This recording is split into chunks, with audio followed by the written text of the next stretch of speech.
Buenas a todos, espero que estén muy bien. Sean bienvenidos y bienvenidas a un nuevo episodio de Mente Abierta. Mi nombre es Jerónimo y el día de hoy vamos a estar hablando sobre el eneagrama. Finalmente llegó el eneagrama después de haberlo mencionado en varios episodios. Y bueno, llegó el momento de hablar sobre esta maravillosa herramienta de autoconocimiento. Y como siempre te hago primero la breve introducción de cómo llego a conocer el eneagrama. Bueno, llego como de esas sincronicidades que se dan, que después hablaremos, ¿no? Que un compañero y amigo de facultad, le mando un abrazo a Gastón si está escuchando, me, me dio compartíamos una serie de charlas sobre este tipo de temas siempre. Y en un momento me dijo que había leído un libro sobre eneagrama. Yo le dije que la verdad no tenía idea qué era. Y me dijo que estaba como muy vinculado a todo, que si quería me lo prestaba y agarró, me lo dio y me lo puse a leer. Y cuando a medida que me lo puse a leer dije, bueno, esto es otra cosa.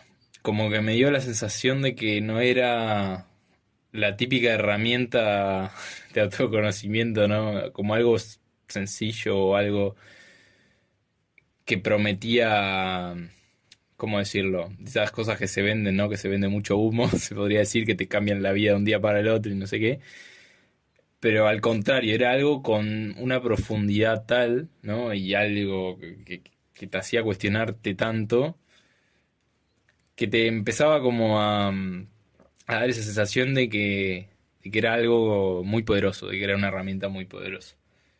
Bueno, entonces, luego de leerme el libro, empecé a investigar, ¿no? Como siempre. Y empecé a ver las cosas que había entendido, estudiado, comprendido el libro, ¿no? En mí mismo, primero, y luego en los demás.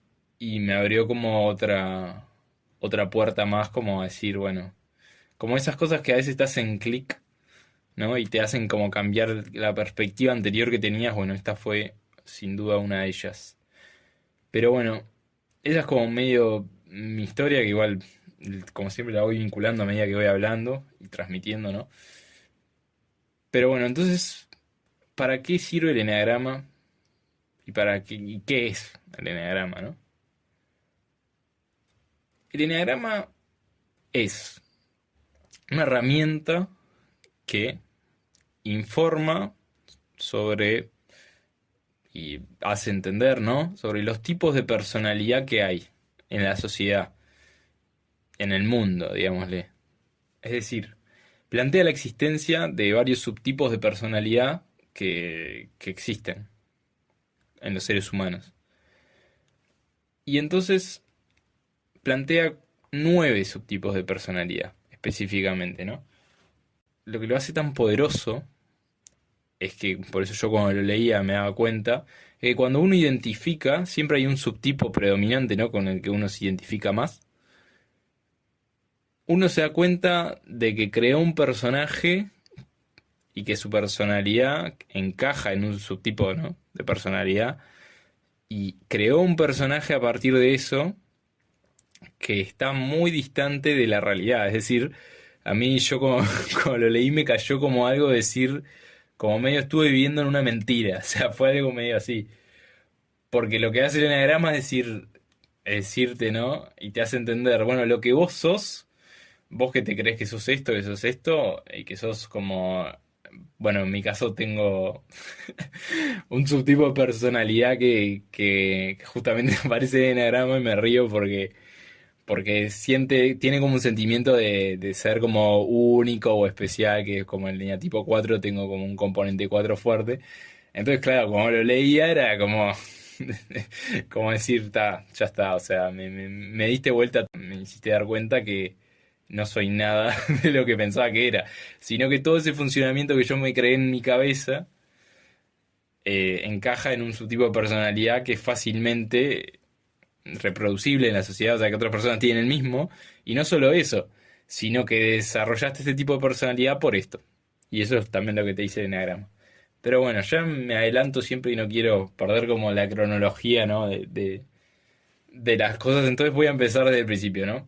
¿De dónde salió el enagrama, no? ¿De dónde cayó el cielo? No, no cayó del cielo. Aunque podría, porque la verdad que es algo como muy pirador, digámosle. Pero no se sabe bien, no está claro quién fue el primero que dijo, bueno, acá está el enagrama, no es una herramienta que surge claramente identificada con alguna, como digamos el fundador, ¿no?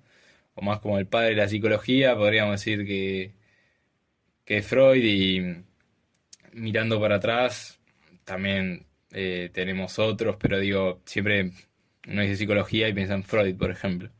Pero acá no tenemos como una persona en específico que haya identificado, que haya llevado esto a un siguiente nivel o que lo haya, digamos, difundido por el mundo. Sí hubo grandes personas, ¿no? que difundieron esta herramienta, pero no está claro, ¿no? Quién fue. O sea, no tiene un nombre específico de esta persona la hizo. Pero sí, lo que sí se identifica más es con la tradición de los sufíes, ¿no? Que es una rama mística del Islam que ahí está un poco identificado como que puede haber surgido ahí. También a veces se habla del 2500 a.C. en Medio Oriente, como por esa zona, pero no hay una persona clara, ¿no? Sí, en el mundo moderno ahora, el primero que lo trae es Gurdjieff, y luego está Claudio Naranjo e Ichazo, que fueron los que continuaron con ese trabajo, hicieron ciertas modificaciones específicas, ¿no? Al eneagrama y fueron los que más lo difundieron en esta época, en esta era, ¿no? Pero bueno, como siempre está abierto a la libre interpretación digamos, de quién fue el fundador. Pero bueno, está. Sin darle más vuelta a ese tema, primero yo había mencionado que hay varios subtipos, ¿no? Tenemos varios subtipos de personalidad que van del 1 al 9, se identifican con un número. Y cada subtipo se le llama eneatipo. Entonces tenemos el eneatipo 1, el 2, el 3, el 4, el 5, el 6, el 7, el 8 y el 9. Esos son los 9 subtipos de personalidad predominantes, ¿no? O sea, eneatipos. Y este es un episodio más que nada que va a ser introductorio porque acá voy a sacar muchos de enagrama porque no da para explicar toda la herramienta en un solo episodio. Pero me gustaría dejar como cosas claras antes de empezar, ¿no? Con esta va a ser como otra miniserie, ¿no? Podrás estar pensando, ¿no? ¿Cómo es que uno encaja en un tipo de personalidad y cómo es que como que surge esa duda, ¿no? De cómo encasillar a una persona en ese lugar.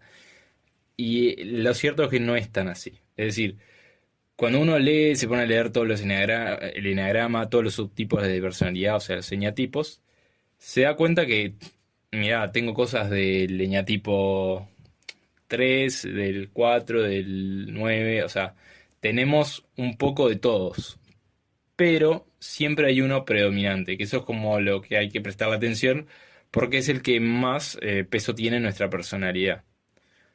Y a su vez, luego lo mencionaré más en detalle más adelante, pero hay alas, que quiere decir que tenemos un subtipo de personalidad predominante y atrás, o sea, al lado, digamos, tenemos como otro que también es predominante.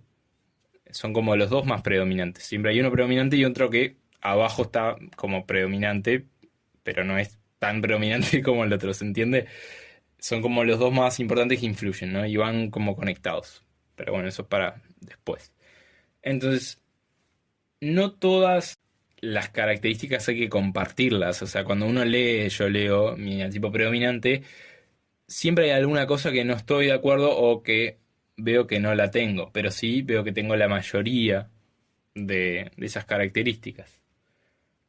Luego, ¿cómo es que surge, no? Que yo creo que lo mencioné hasta el primer episodio, ¿no? ¿Cómo es que surge el eneatipo? ¿Cómo es que desarrollamos ese subtipo de personalidad? Bueno, siempre está explicado porque en los primeros años de vida nosotros creamos esta personalidad a través de una herida, se le llama o algo que vivenciamos en nuestro entorno e interpretamos como siempre desde nuestra subjetividad, y eso lo integramos para desarrollar una personalidad que está basada en eso. Por eso yo te decía como al principio que es como medio que se te cae el personaje o se te cae la máscara, porque te das cuenta que la personalidad o lo que sos, muchas veces tu manera de relacionarte con los demás, ¿no? Con el entorno está influenciada por algo que viviste, quizás de chico, la mayoría de las veces. Entonces todo lo que te brinda es, bueno, mirá que esto lo desarrollaste por esto. No es que sos así porque, no sé, por X cosa que pensabas. No, sos así por esto. Y es algo que podés trascenderlo. Porque podés trascender eso que te pasó. Y por lo tanto podés trascender la personalidad, o sea, tu personaje en este mundo. A veces es más fácil como darse cuenta del eñatipo de los demás antes que el de uno. Y esta es muy típico, ¿no? Porque siempre cuesta más con uno identificar las cosas que no nos gustan. Porque siempre dentro de estos subtipos de personalidad no es que es todo flores y está todo lindo, sino que el enagrama tiene como las dos caras, ¿no? Porque todos los subtipos, los eñatipos, tienen su lado bueno y su lado malo, digámosle así. Tienen la parte en que uno desarrolla una personalidad sana y tienen la parte negativa, digámosle, en la cual uno está lo que se llama identificado con el ego, ¿no? Está identificado con las partes, las peores partes de esa personalidad, que generalmente son personalidades que están a la defensiva. Y bueno, después cuando hablaré en profundidad de cada eñatipo, claramente te vas a dar cuenta de cuando nos pasa esto a todos, en cada uno de, sea cual fuere su eñatipo, todos los eñatipos pasa esto, ¿no? Que generalmente cuando están bajo estrés o cuando no hubo un trabajo interno, están en un estado bastante hostil hacia el entorno, ¿no? Y hacia ellos mismos, por supuesto, autodestrucción total hay. Y otra cosa más que quería mencionar también, que el enagrama no es estático, ¿no? Y acá es como que va variando, hay un tipo de movimiento, ¿no? Que, que lo voy a dejar, digamos, para un episodio específico y quizás más avanzado porque ya es un tema muy específico, pero hay cierto movimiento en la personalidad, es decir, nosotros tenemos como nuestro eñatipo predominante, pero al mismo tiempo nos vamos moviendo hacia otros eñatipos. Depende, se le llama las direcciones de integración o desintegración, que por ejemplo, si yo soy un eñatipo 5, voy a tender a integrarme, ponerle que me integro al 8 y me descentro al 7, que después eso lo voy a explicar más adelante. Es decir, cuando uno se centra, agarra las peores características de otro subtipo de personalidad que a su vez se complementa con este predominante. Y cuando se integra, está en la dirección de integración, agarra como las partes más positivas de otro eneatipo que a su vez ayudan a crecer al predominante de uno, ¿no? Espero que no haya sido medio ensalada, medio entrevero, porque hasta que sé que es un episodio muy de información. O sea que bueno, si precisás meter alguna pausita o algo, repetirlo, hacelo porque la verdad que nada, es mucha data, mucha data. El motivo del enagrama es conocerse a uno mismo, al fin y al cabo. O sea, es conocer el tipo de personalidad que ha desarrollado a causa de algo y a partir de ello poder trascender eso y liberarse del sufrimiento psíquico que muchas veces está causado por creerse, como decía, ¿no? En episodios anteriores, creerse que somos esa identidad que creamos en este mundo, en esta tierra, en este planeta, en lo que, como le quiera llamar, ¿no? Pero voy más al lado de la figura del eneagrama. El eneagrama, yo te lo hablaba a nivel teórico, pero es una imagen bien clara. ¿Por qué? Está formado por tres símbolos el eneagrama. Que voy a subir la fotito por ahí en el Instagram seguramente. Pero bueno, son tres símbolos: el círculo, el triángulo y el hexagrama. Están todos superpuestos, es decir, está el círculo, arriba el triángulo y arriba el hexagrama. Y todo ahí forma una linda figura que parece como muy loca la figura, pero bueno, alrededor de todo eso, en cada vértice bueno, de esas superposiciones se van formando, o sea, se van formando, no, están cada número que identifica cada eñatipo. Entonces tenemos el círculo, digamos que simboliza como la totalidad, ¿no? En cual como no hay un principio ni un fin. Adentro del círculo tenemos el triángulo equilátero y el hexagrama, ¿no? El triángulo equilátero, ahí en cada vértice que forma con el círculo, tenemos el eñatipo 3, el 6 y el 9. Y luego en el hexagrama tenemos los restantes, que son el 1, el 4, el 2, el 8, el 5 y el 7. Digamos, aquellos que son como ambiciosos, que siempre están para cumplir, que siempre se les ha visto, se reconoce, ¿no? El logro, y por eso han desarrollado una personalidad de siempre lograr, ¿no? Lograr cosas como por el estatus que también eso les produce. Y luego tenemos el 4 dentro de esa tríada del sentimiento, que es como el sensible, el introvertido, el artista, también se le dice a veces, que tiene más como ese lado creativo, pero es muy como emocional, con mucha fluctuación emocional. ¿A qué voy con esto, no? Estos tres eñatipos pertenecen a esta tríada porque están dentro de lo que se llama el sentimiento, que es lo que más fuerte digamos, se pondera en estas tres subpersonalidades, o sea, en estos tres eñatipos. Luego tenemos del pensamiento, o mental se le llama también. Que bueno, acá están todos los que están, incluido yo, en el pensamiento. Que aquí dentro de esta tríada tenemos el eñatipo 5, que se le dice como el pensador, el que analiza todo el tiempo todo.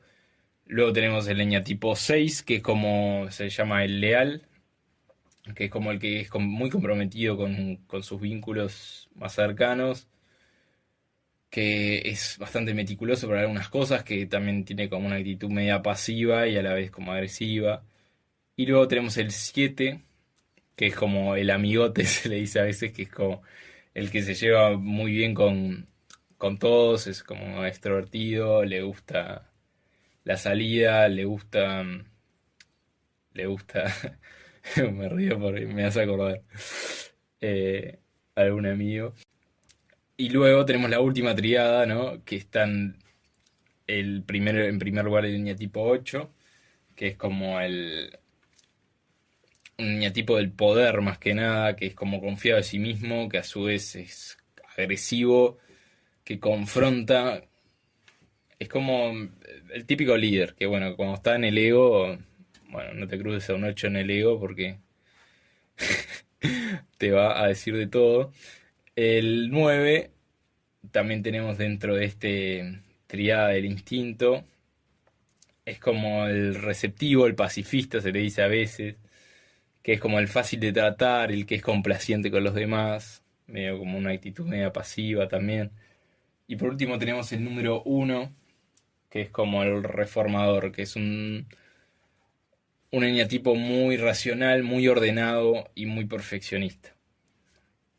Bueno, espero que se haya entendido este tema de las triadas, porque sé que este episodio a veces espero que quede bien entendible, pero yo sé que estos temas a veces se confunden. Yo la primera vez que lo leí, nada, esta parte no entendía nada hasta que empecé a profundizar con lo que viene después. Capaz que te pasa eso, capaz en este momento no entendés nada. Pero bueno, si lo querés ver como así te lo saco un poco del foco, estamos hablando, ¿no?, de subtipos de personalidad que se llaman eneatipos. Cada uno está agrupado dentro de tres triadas, porque son 9, y hay en tres, ¿no? Tres, tres, tres, tres. Una es la triada del sentimiento, que está el eneatipo 2, el 3 y el 4. Otra es la triada del pensamiento, que está el 5, el 6 y el 7. Y otra es la triada del relacionamiento o del instinto, que está el 8, el 9 y el 1. Y todas estas triadas se llaman, no tienen ese nombre de, por ejemplo, sentimiento, pensamiento, instinto, porque eso es el componente principal, digámosle. Es decir, se identifica fácil, ¿no? Si lo pensás, por ejemplo, pensemos en alguien que conoces, una persona que sea muy mental está todo el tiempo pensando, pensando, pensando. Una persona que sea muy del sentimiento, por lo general son personas que tienen como, ¿cómo llamémosle? Muy emotivas y que sienten mucho, ¿no? Esta idea de tener como la emoción, como a flor de piel, eso es como también parte del sentimiento, que están movidos por eso. Y después tenemos la del instinto, que son, se llama también instinto porque son las características más como humanas, como instintivas o, no sé, llamarle como viscerales. Es como más como lo primitivo, ¿no? Lo primitivo que queda del ser humano en este sentido de la, por ejemplo, en el 8 como más de la agresividad, que no tiene por qué ser mala, ¿no? Con una connotación negativa, sino una agresividad en el sentido de que hay personas que son más agresivas, por decirlo de alguna manera, pero entendamos la agresividad también como, si se quiere, como una parte de tener como esa manera de funcionar que es un poco más confrontativa, ¿no? No estamos hablando, obviamente, por favor, ¿no? De agresividad, de ir y pegarle a alguien, o estar ejerciendo violencia de algún tipo. Y bueno, creo que eso fue lo que quería mencionar de este tema de las tríadas. Bueno, y luego tenemos como las respuestas emocionales, que también están relacionadas con las tríadas, es decir, que generalmente cuando se está en el ego, en estas tríadas, digamos en estos subtipos de personalidad, que comparten estas cosas, en estos señatipos, lo que sucede es que, por ejemplo, el centro del instinto, que había hablado antes, ¿no? Se enlaza más con la ira o con la rabia, ¿no? Cuando no salen las cosas, estos señatipos, que repito por las dudas, es el 8, el 9 y el 1, tienden a responder más con la ira o con la rabia hacia el otro. Luego, en el del sentimiento o de la triada del sentimiento, se relaciona más que nada con la vergüenza. Con este tema de que cuando no salen las cosas se hacen como medios vulnerables al otro y a sí mismos también. Como que se dejan llevar por ese sentimiento justamente de vergüenza. Y el centro del pensamiento, que es el último, la triada del pensamiento, que bueno, repaso de nuevo, que, para que te quede, ¿no? El sentimiento, estábamos hablando, el anterior, ¿verdad? Del eñatipo 2, el 3 y el 4. Y ahora que pasamos al del pensamiento, que es el 5, el 6 y el 7, lo que más se relaciona, que era lo que iba a decir, es con el miedo. Y bueno, esto es porque al ser eñatipos tan mentales también es como el famoso, se inventan todas las historias en la mente de lo que también son muy ansiosos por lo general y están muy vinculados con ese miedo de que capaz que algo vaya a suceder o, a ver, miedos de todo tipo, no estoy poniendo como un ejemplo.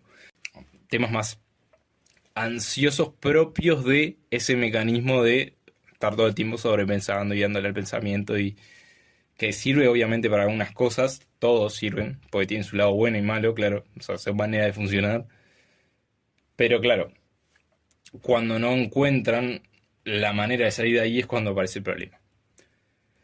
Y por último, para ya dejar como este episodio introductorio, lo último que quiero mencionar son las alas, que ya lo mencioné antes, pero para explicarlo un poquito más de nuevo. Como yo te dije, cada uno tiene su eneatipo predominante y tiene otro que también predomina, no tan en grado como el principal, pero predomina, hay un componente fuerte.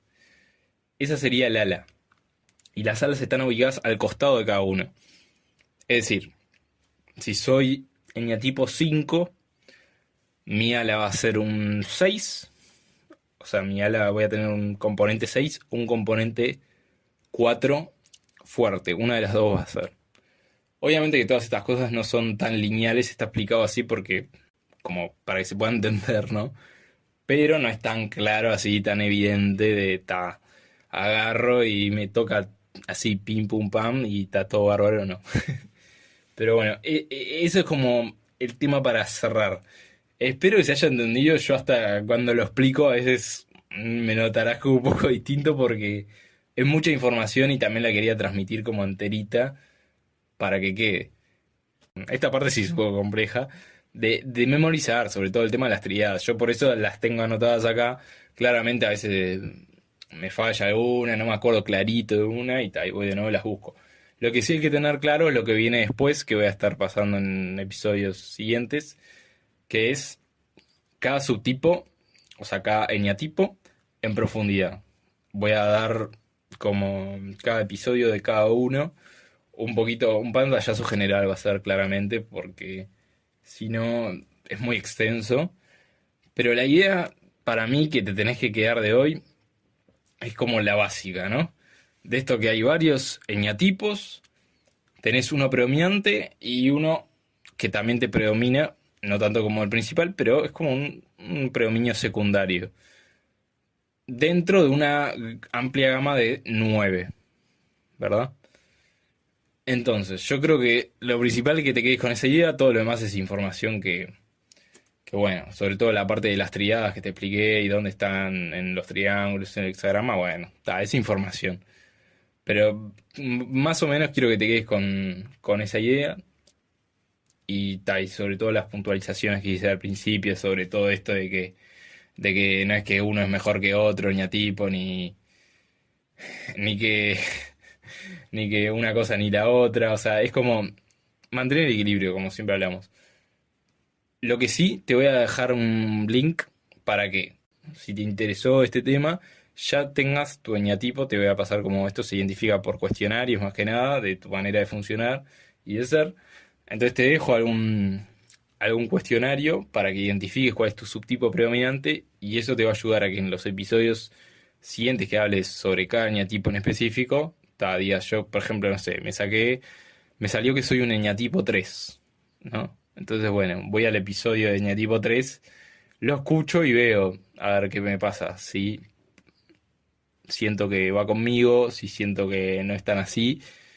Y así uno se va descubriendo, porque también no es tema de que en un cuestionario me saca que soy eñatipo 3 y ya está. No, es un tema de que uno va descubriendo a través de leer, informarse y todo, si realmente eso no es. En mi caso personal sí me pegó en todo el cuestionario y después cuando lo leí y leí los otros, dije, ta, sí, sin duda es este, aunque me pasó también de decir, pa, igual tengo un componente bastante potente de otro eneatipo. Pero bueno, no voy a extenderlo más. Espero que al menos te haya resultado interesante. Sé que fue medio pesado el episodio y quizás en algún momento un poco entreverado, pero bueno, espero que más o menos te haya quedado claro como para tener una manera de iniciarte en este mundo del eneagrama y por supuesto yo voy a estar subiendo el contenido, ¿no?, de cada eneatipo y creo que ahí te puede hacer más luz sobre este tema. Pero como siempre digo, no dejes de investigar por tu cuenta porque este es un tema muy amplio, muy extenso y que cada eneatipo se puede hablar 5 horas de cada eneatipo. Entonces, si te salió que sos un eneatipo en particular, además de escuchar el episodio que voy a subir sobre tu eneatipo, seguí investigando, que hay mucho por trabajar y descubrir de ti mismo, ¿no? Así que bueno, te mando un abrazo muy grande y nos vemos en el próximo episodio, que seguramente no sea de enagrama porque lo voy a ir espaciando, pero bueno, nos estaremos viendo. Como siempre, redes sociales, @menteabierta podcast guión bajo en Instagram. En Spotify y en las demás plataformas, porque ahora estamos también en Apple Podcast y bueno, otra serie más de plataformas, ¿verdad? Como siempre, puntualo, dale seguir también, que es lo que también ayuda a que más gente se entere. Y nada, eso fue, fue todo por hoy entonces en YouTube. Acordate de suscribir, comentar. Y nada, te mando un abrazo y nos vemos en el próximo episodio. Chau, chau.